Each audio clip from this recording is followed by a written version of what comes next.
Today is day 67. 6-7, and it was a good day. Had my first meeting with a prospective client, somebody that I know, consider a good friend, and anyway, things went really well. Asked for a follow-up meeting because we ran out of time, so we've got time on the calendar for next week. So that'll make 3 meetings on the calendar for next week.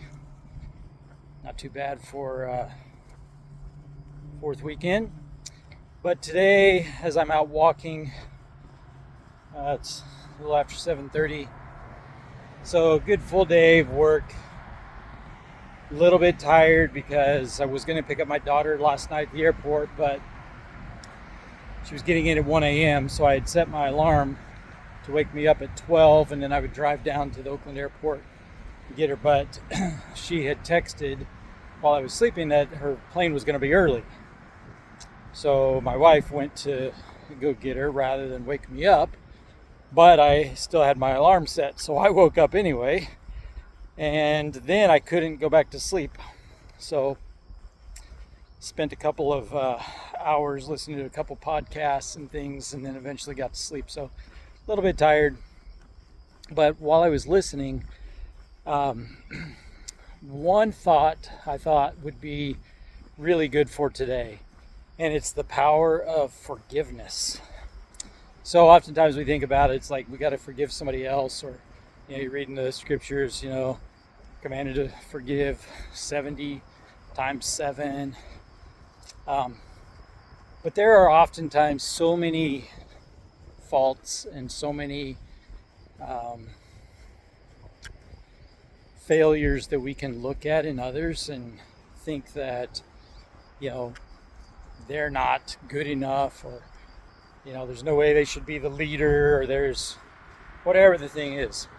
In the family, it's probably even easier because we just see all of that up close, and you see it every day. And but my thought is the power that comes with letting things go, and not only for others, but for yourself.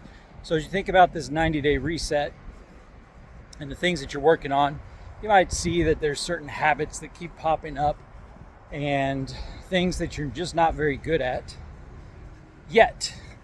So I'd say you've got to have a little bit of forgiveness for yourself, and you've got to keep things focused on the future for what is really the optimum and the goal, so that